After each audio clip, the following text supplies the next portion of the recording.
প্রথমবারের মতো ইমারত ইসলামী আফগানিস্তানে শুরু হয়েছে স্বর্ণ ও গহনা শিল্পের প্রদর্শনী অনুষ্ঠান। এই খাতের সম্ভাবনা তুলে ধরা, দেশীয় উৎপাদনকে সহায়তা করা এবং জুয়েলারি পণ্যের বাজারজাতকরণের লক্ষ্যেই এই প্রদর্শনীর আয়োজন করা হয়েছে। আফগানিস্তানের রাজধানী কাবুলে 3 দিনব্যাপী এই প্রদর্শনী শুরু হয়েছে গত মঙ্গলবার। উদ্বোধনী অনুষ্ঠানে আফগানিস্তানের শিল্প ও বাণিজ্য মন্ত্রী নুরুদ্দিন আজিজি বলেন, জুয়েলারি শিল্প দেশের অর্থনীতির একটি গুরুত্বপূর্ণ খাত।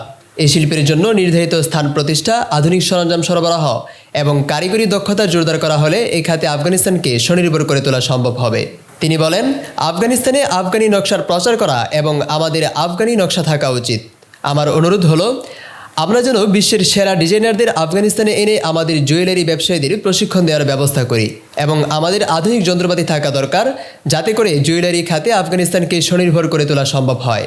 শিল্প ও বাণিজ্য মন্ত্রণালয়ের প্রদর্শনী বিভাগের প্রধান ইয়াকুব মুজাহিদ বলেন, দেশে এই প্রদর্শনীর আয়োজনটি জুয়েলারি শিল্পের উন্নয়ন, এর সম্ভাবনা ও পণ্য তুলে ধরা, বাজার সম্প্রসারণ, বিনিয়োগকে উৎসাহ দেওয়া এবং দেশীয় উৎপাদনকে সহায়তার ক্ষেত্রে এটি একটি গুরুত্বপূর্ণ পদক্ষেপ।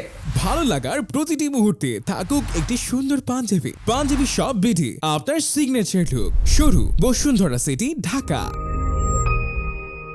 কাবুলে ইরানি দূতাবাসের ভারপ্রাপ্ত প্রধান আলী রেজা বিগদিলি বলেন, আফগানিস্তানের প্রবৃদ্ধি ও সমৃদ্ধি ইরান সহ এই অঞ্চলের দেশগুলোর জন্য উপকারী হবে। ভবিষ্যতে আফগানিস্তানের জুয়েলারি শিল্পের প্রদর্শনীতে ইরানি কোম্পানিগুলোও অংশ নেবে। আফগান জুয়েলার্স ইউনিয়নের প্রধান মোহাম্মদ বশির এহসান জাদা বলেন, জুয়েলারি উৎপাদনের একটি বড় অংশ দেশের ভেতরেই হয়ে থাকে। তবে এ শিল্পের আরও উন্নয়নের জন্য জুয়েলারি ব্যবসায়ীদের আরও বেশি সহায়তা, আধুনিক সরঞ্জাম এবং নিজেদের পণ্য রপ্তানির সুযোগ প্রয়োজন। তিনি বলেন, এই খাতের অটুট সহায়তা প্রয়োজন, কারণ স্বর্ণ আমাদের জাতীয় সম্পদের অংশ। জুয়েলারি শিল্প যত বেশি স্বনির্ভর হবে, আমরা তত ভালোভাবে আমাদের জাতীয় সম্পদ সংরক্ষণ করতে পারব। 3 দিনব্যাপী এ প্রদর্শনীতে 26টি স্টলে স্বর্ণের গহনা প্রস্তুতকারীরা আফগানিস্তানের তৈরি বিভিন্ন ধরনের স্বর্ণের জুয়েলারির নকশা প্রদর্শন করেছেন।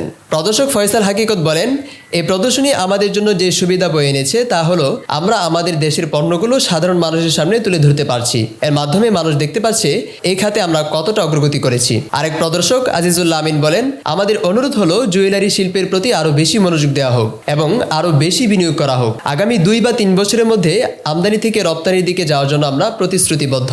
উল্লেখ্য, আফগানিস্তানে স্বর্ণসহ মূল্যবান ও অর্ধমূল্যবান খনিজের উল্লেখযোগ্য মজুত রয়েছে।